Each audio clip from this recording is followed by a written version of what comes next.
नमस्कार, मैं हूं आपके साथ मीमांसा मलिक। दिल्ली पुलिस के इतिहास में ऐसा पहली बार हुआ है जब 13 जिलों में से 6 जिलों में कानून व्यवस्था संभालने की जिम्मेदारी महिला पुलिस अधिकारियों को दी गई है। यह दिल्ली पुलिस में बहुत ही व्यापक स्तर पर बदलाव किया गया है और ऐसा पहली बार हुआ है जब बहुत बड़ी संख्या में महिलाओं को थानाध्यक्ष के तौर पर तैनात किया गया है दिल्ली में। दिल्ली अगर कहा जाए तो बहुत खूबसूरत है। ऐसे नहीं इसे दिल्ली को कहा जाता है कि ये भारत का दिल है, लेकिन दिल्ली अगर विश्व पटल पर हम देखें कहीं ना कहीं जो सुर्खियां बटोरती है कई बार कुछ गलत हेडलाइंस की वजह से। क्या दिल्ली क्राइम कैपिटल है? बहुत बार जब निर्भया हो उसके बाद ही कहा गया कि दिल्ली क्राइम कैपिटल है। कहते हैं कि दिल्ली में महिलाओं के खिलाफ अपराध जो है वो सबसे ज्यादा होता है। दिल्ली कई बार रॉन्ग हेडलाइंस की वजह से चर्चा में बनती है, लेकिन दिल्ली असल में ऐसा है नहीं।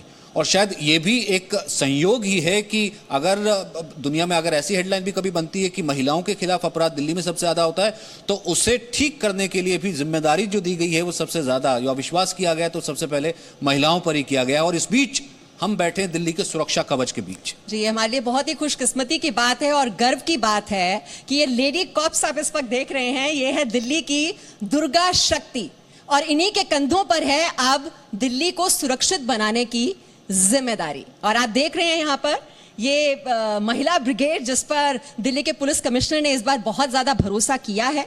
लेकिन जो संघर्ष की कहानी रही, इस मुकाम तक पहुंचने के लिए जिन चुनौतियों से जूझते हुए वो यहां तक पहुंची हैं, इनके दिल की बात, इनके संघर्षों की कहानी आप तक पहुंचाने की आज हम कोशिश करेंगे। शुरुआत बेनीटा मैं आपसे कर रही हूं। साउथ दिल्ली की आपको जिम्मेदारी दी गई है और आप उसी जिले में पहुंच गई हैं जहां से अपने करियर की आपने शुरुआत की थी।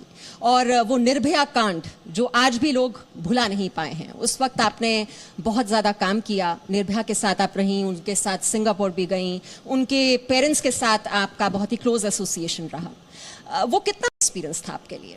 वो 11 साल पहले की बात थी दैट हम पहली बार दिल्ली में एक किसी भी फॉर्म में हमें एक पोस्टिंग दिया गया था। मैं एसीपी डिफेंस कॉलोनी लगी थी और कुछ ही महीनों में ये इंसिडेंट हुआ था निर्भया केस। जब से जिस टाइम पे पीसीआर कॉल आई उस टाइम से लेके उस केस के फाइनल कंक्लूजन तक हम साथ में रहे। एज अ टीम हमने साउथ दिल्ली ने और दिल्ली पुलिस ने एक बहुत ही अच्छा काम किया। जो इंसिडेंट हुआ, it's a very unfortunate incident which none of us can forget. As an officer, it was a great learning experience for me. That is because my seniors at that time gave me that responsibility, trusted in me कि ये बिल्कुल एक novice है but still she will be able to do it. Let us give her an opportunity. I am grateful to my seniors at that time for trusting in me. And it's been a great learning experience for me.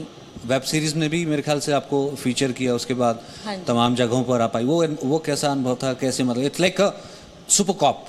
कुछ साल बाद था तो जब वो Delhi crime बना, उस time मैं लक्षद्वीप में थी।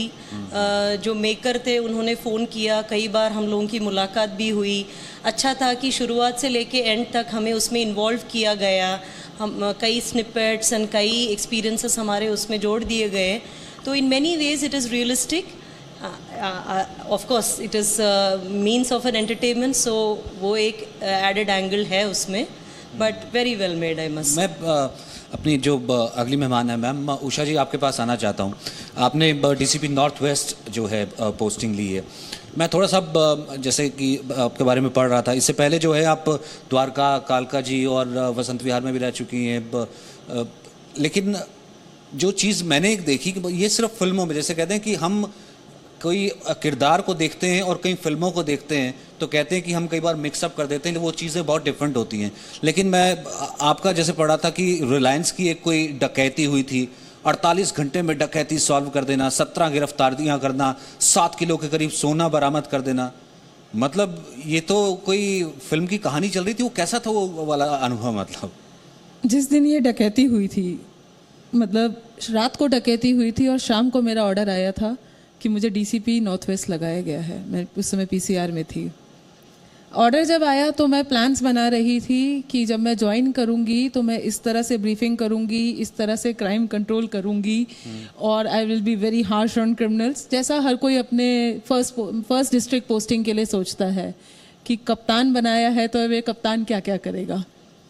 लेकिन ये जब हुई और इतनी सेंसेशनल डकैती, मैं एक दिन बाद ज्वाइन करना चाहती थी पर मुझे आदेश मिले कि आप ज्वाइन करें इमीडिएटली, क्योंकि ये सेंसेशनल क्राइम हो गया है, अब आपको इसको वर्कआउट करना है। टीम्स अपना काम पहले से ही कर रही थी, कुछ इंटेलिजेंस इनपुट आ चुका था और फिर उस टीम को जिस तरह मोतियों की तरह अलग अलग बिखरी पड़ी थी, उसको एक माला की तरह जोड़ना कि किस तरह से आप अपने आप को ऑर्गेनाइज करके कोऑर्डिनेटेड एफर्ट करके करो। रिलायंस का जो शोरूम था ज्वेलरी का, 7 किलो ज्वेलरी, करोड़ों की ज्वेलरी, मैं ज्वाइनिंग करी थी, मेरे पास आए लोग मिलने, मेरे बस मुंह से निकल गया कि मुझे आज का समय दीजिए, मैं कुछ करती हूँ। कुछ ईश्वर साथ देता है, मेहनत रंग लाती है, अपने जो साथी होते हैं, और उसमें सिर्फ मैं ही नहीं, मेरी पूरी टीम, स्पेशल स्टाफ, मेरा अपना जो थाने की टीम, उसमें विमेन ऑफिसर्स भी। आपने पकड़ा था, वो कैसे ट्रैक किया? 17 आरोपियों को हमने एक सीसीटीवी फुटेज हमने चेक करी, एंट्री कहाँ से कर रहे हैं, एग्जिट कहाँ से कर रहे हैं। बहुत सारे हम लोग के क्रिमिनल के डोजियर्स होते हैं, जो क्रिमिनल की बैकग्राउंड इन्फॉर्मेशन हम रखते हैं, चेहरे के बेस पे आइडेंटिफाई करके इसमें कम से कम 1000 के ऊपर कैमरास, सीसीटीवी कैमरास करे। पूरी डिस्ट्रिक्ट की टीम को मैंने लगाया और बहुत ही शानदार सक्सेस मिली। पहले ही दिन पहली ही प्रेस कॉन्फ्रेंस मैंने करी। क्या बात। और अच्छा लगा मुझे, बहुत ही अच्छा एक्सपीरियंस था, बहुत ही धमाकेदार एंट्री और बरामदगी भी कर ली। बरामदगी भी 100% बरामदगी। और ये एक दिन का केस नहीं था, ये लंबा चला, क्योंकि शुरुआत में हमने 7-8 लोगों को पकड़ा और 17 लोगों तक एक रिसीवर को पकड़ना, इसमें से एक क्रिमिनल की पीछे की 96 इन्वॉल्वमेंट्स थी। ठीक है, हम थोड़े से इनफॉर्मल है, यहाँ पर इतनी लिवरेज तो ले सकते हैं, इसके लिए तो कम से कम एक क्लैप।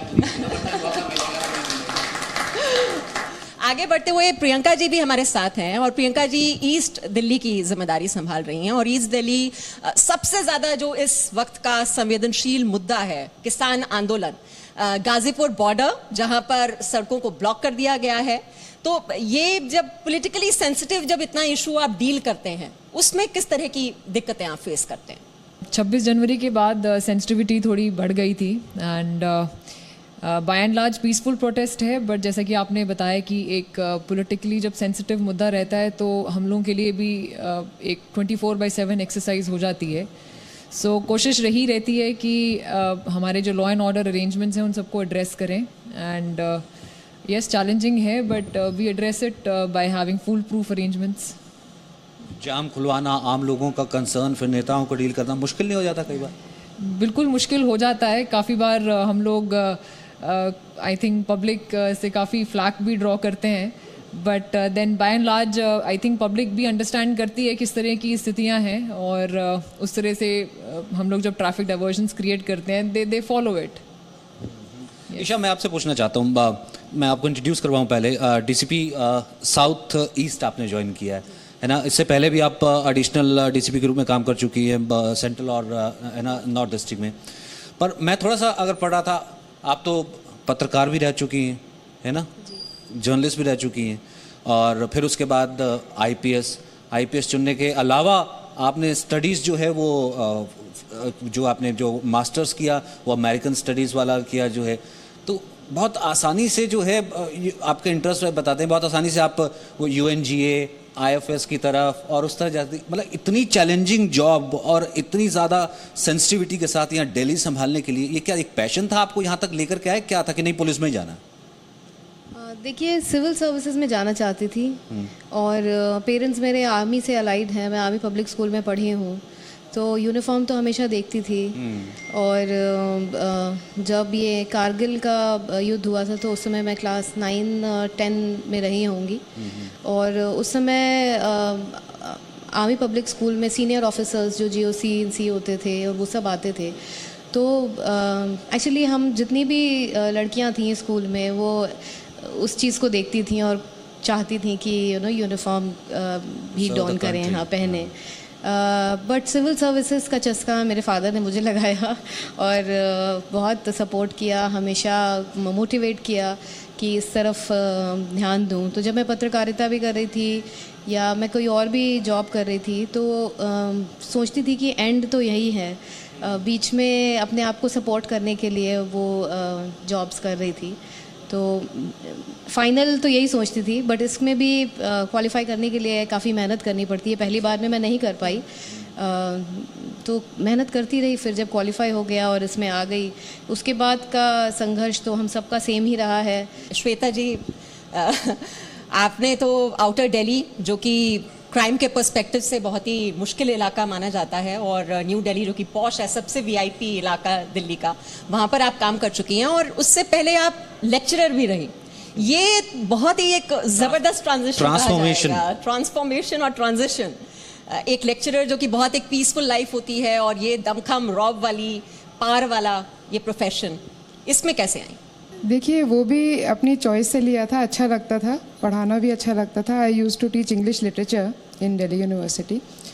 और उसके बाद फिर सिविल सर्विसेज का शौक़ हुआ कि सिविल सर्विसेज कर लेते हैं, और पुलिसिंग भी एक मतलब एक हाई चॉइस थी कि मैं इसमें जाऊं। थोड़ा सा रेजिस्टेंस भी मिला फैमिली से कि पुलिसिंग में जाके क्या करेंगे, लेकिन उसमें मैं आई हूं। और एक भी दिन मुझे ऐसा नहीं लगा that I don't belong here. मैंने ये देखा है कि यहाँ पे आके हम एक, हमारे पास जो एजेंसी है या जिसको आम लोग पावर कहते हैं, उसके थ्रू हम बहुत लोगों की मदद कर सकते हैं। और जो गरीब से गरीब और जो सबसे ज़्यादा अमीर या पावरफुल लोग हैं, उनको भी पुलिस की ज़रूरत पड़ती है। तो अगर आप एक सही तरीके से चाहें तो आप, ये एक ऐसा जॉब है जिसमें वाकई में आप मतलब समाज में कुछ फ़र्क ला सकते हैं, कुछ अंतर ला सकते हैं, जो कि और जगह उतना पॉसिबल नहीं है। तो मुझे लगता है कि ये एक बहुत अच्छी चॉइस रही। और जिस दिन से मैं आई हूँ, कभी भी मुझे ऐसा नहीं लगा that I don't belong here. लगता है मतलब इसी के लिए हमारा जन्म हुआ था, जो हम कर रहे हैं। ये प्लेटफॉर्म है जहाँ से आप दूसरों की ज़िंदगी में बदलाव ला सकते हैं, और आप वो एक एजेंट बन पाते हैं। और यहाँ पर हमारे SHOs जो हैं, वो इस वक्त आप देख रहे हैं, और इतनी बड़ी तादाद में, पहले होता था 1-2 स्टेशन हाउस ऑफिसर बन गए, और कुल मिलाकर इस वक्त दिल्ली में 9 SHOs हैं। तो ये भी बहुत ही गर्व की बात है, और बहुत ही खुशी हो रही है कि आप सब हमारे बीच हैं। और एक बार फिर से मैं अपॉर्चुनिटी लेता हूँ, कहना कि ऐसा कम होता है कि इतने ऑफिसर साथ बैठे हों, साथ में SHOs भी हैं। We can again have a round of applause and a clap for them. Definitely तालियां इसलिए भी बहुत ज़्यादा बनती हैं, और इसकी ये हकदार हैं क्योंकि कोरोना काल में हमने देखा कि बहुत ज़्यादा चैलेंजिंग टाइम था सभी के लिए, लेकिन पुलिस फोर्स ने जिस मुस्तैदी के साथ काम किया, अपनी ड्यूटीज़ पर रहे। हमारी बात हो रही थी कामिनी जी से, और कामिनी जी बता रही थी कि किस तरह से उनके जो बेटे हैं वो हॉस्पिटलाइज थे, उनके फैमिली में कई मेंबर्स हॉस्पिटलाइज थे, और उन्होंने ऐसे में जिम्मेदारी संभाली थाने की। बहुत मुश्किल वक्त रहा होगा आपके लिए। जी मैम, बहुत मुश्किल रहा। हमारे SHO साहब सबसे पहले एडमिट हो गए मैक्स में, कोरोना पॉजिटिव होकर। फिर मेरा बड़ा बेटा भी एडमिट हो गया। उधर से घर में हस्बैंड और छोटा बेटा, वो दोनों भी पॉजिटिव। और थाने में जैसे ही मैं रिपोर्ट करती थी, दो तीन मेरी तबीयत ख़राब है, मैं कोरोना हो गया है, मेरी मिसेस को कोरोना। तो स्टाफ में कुल मिला के 4 या 5 लोग ही रहते थे। लेकिन वो टाइम भी मैंने सबकी काउंसलिंग की, सबको समझाया, घर भी मैनेज किया, हॉस्पिटल भी मैं डेली जाती थी। उस समय ऑक्सीजन गैस का भी बड़ा प्रॉब्लम हुआ कि मैक्स में ऑक्सीजन ख़त्म होने वाली है, सिलेंडर कैसे होगा। उनका एक बारी उनकी गाड़ी हाईजैक कर ली पार्क में, वहाँ गुड़गांव में, वो भी रिलीज़ करवाई। लेकिन ऊपर वाले की दया से वो सब टाइम भी निकल गया। तो वो मेमोरी मेरे दिमाग में हमेशा रहेगी।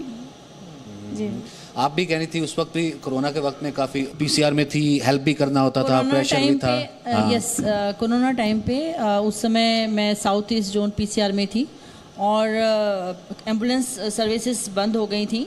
तो जो हमारे यहाँ जो रूरल एरिया था, वहाँ पर जो कॉल होती थी उनको, क्योंकि वो ऑटो भी नहीं मिलता था, कोई प्राइवेट गाड़ी नहीं मिलती थी, तो वो जैसे ही कॉल करते थे, हम लोगों ने उनको टाइमली सब स्टाफ को ब्रीफ किया था। पूरा स्टाफ डेडिकेटेड था, बिल्कुल टाइमली हमने उनको हॉस्पिटल में भेजा, प्रेग्नेंट वुमेन्स को, और वो सभी बहुत थैंकफुल थी।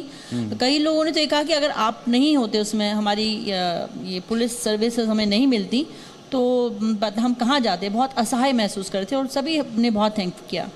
और हमारे ऑफिस स्टाफ में भी यही था, जो जैसे मैडम ने बताया, कामिनी मैडम ने, कि स्टाफ भी काफ़ी कोरोना पॉजिटिव वगैरह, वो सबको मैनेज करना, ये सब किया और अच्छे से किया।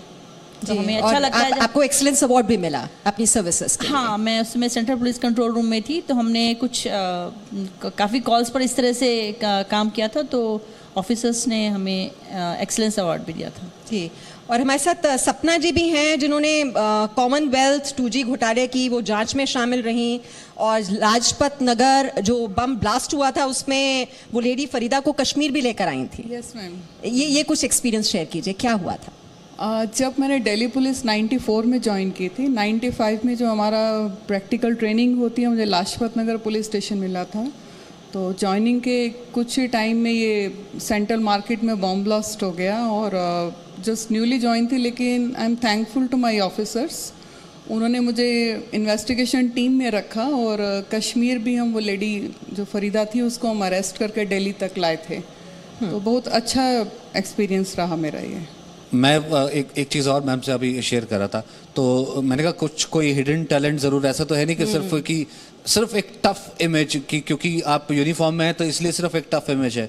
जाहिर सी बात है कोई अच्छा गाता भी होगा, सब अच्छे कुक भी होंगे, कुछ भी है। मैम ने फिर एक बहुत अच्छी मुझसे कविता शेयर की थी। मैम क्यों ना हम अपने दर्शकों तक वो पहुँचाएँ। सीपी साहब ने हमें इतनी बढ़िया अपॉर्चुनिटी दी है, तो हम सब चाहेंगे कि हम उनकी इस जो उन्होंने हम पर विश्वास दिखाया उस पे हम पूरा खरा उतरें। उसके लिए 2-4 लाइनें जो हैं मैं बताना चाहूँगी। उतारो मुझे जिस भी क्षेत्र में, सर्वश्रेष्ठ कर दिखलाऊंगी, औरों से अलग हूँ दिखने में, कुछ अलग ही कर जाऊंगी। चाह नहीं है एक अलग नाम की, इसी को महान बनाऊंगी। नारी हूँ मैं इस युग की, पहचान अलग बनाऊंगी। चाहे मैं जो भी बन जाऊं, गर्व से कहूँगी नारी हूँ मैं। चाहे युग कोई सा हो, मैं ही सतत जगत जननी हूँ मैं।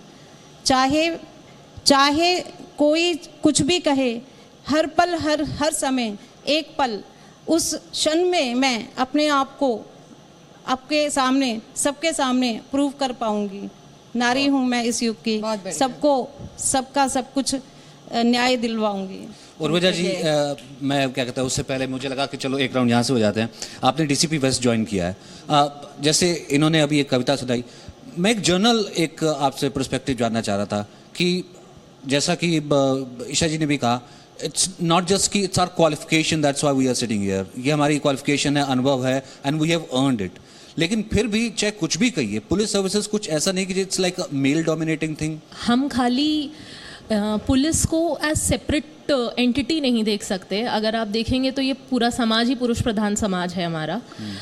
Police is a part of the society, तो naturally it filters into the police system as well.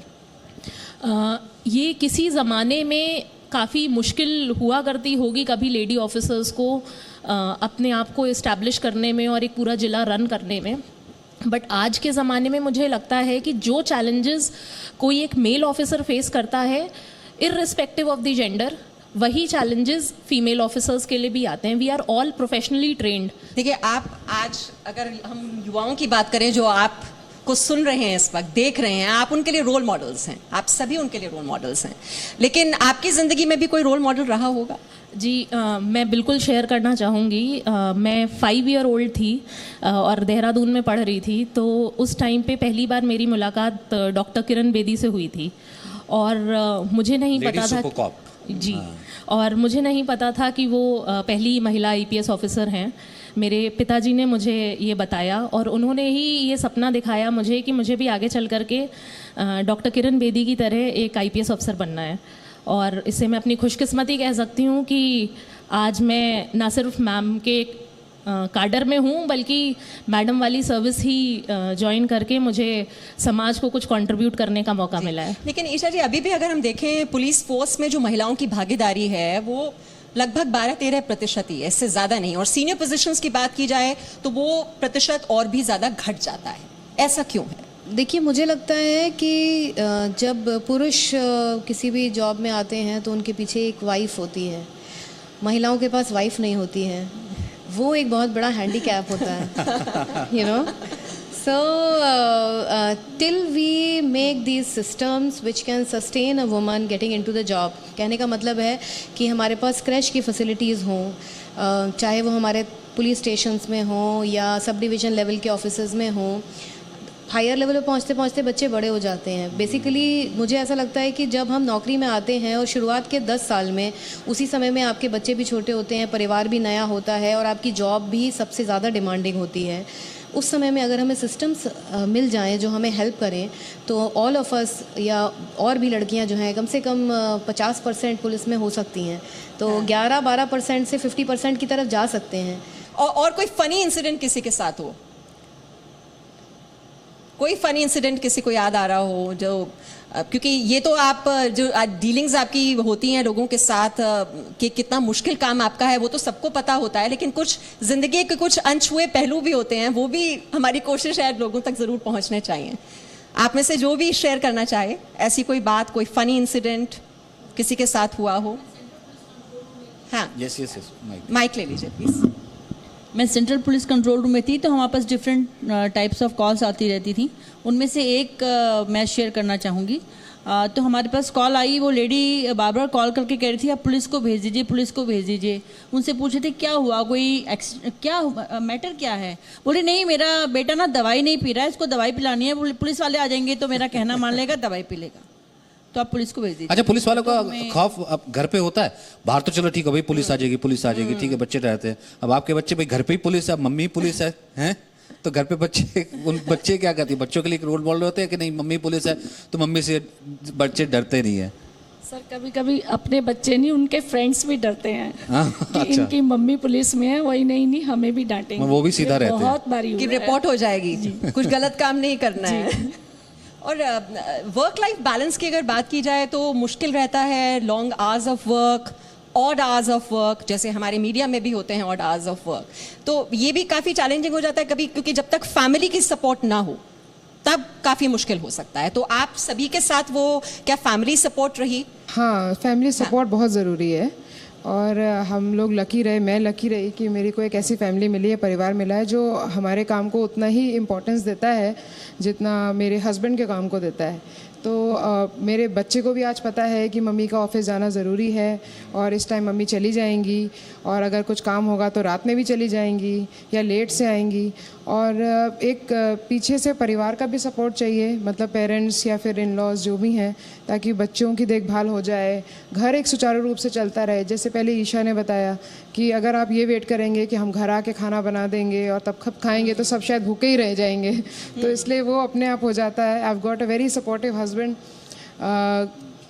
कभी डिमांड नहीं करते कि आप जल्दी आओ या ऐसा करो या ये नहीं मिला, तो वो हमें एक अपने आप से, क्योंकि जैसे बताया कि उस एक सिस्टम बनाना पड़ता है और एक इमोशनल सपोर्ट की भी बहुत ज़रूरत होती है, ताकि आपको, वरना ये कि जो गिल्ट आ जाएगा कि देखो मैं एक माँ हूँ या मैं पत्नी हूँ और मैं घर पे नहीं रह पा रही हूँ, घर नहीं चला पा रही हूँ, तो उसका भी एक अलग तरह का तनाव होता है। तो वो जो हमारा काम है उसमें एजिलिटी बहुत ज़रूरी है, मतलब mental agility and physical agility, तो आप स्वस्थ भी रहें और आपका दिमाग भी उसी तरह से काम करे, तो उसके लिए एक सपोर्ट सिस्टम तो बहुत ज़रूरी है, जो I think I am very lucky कि हमें मिला है।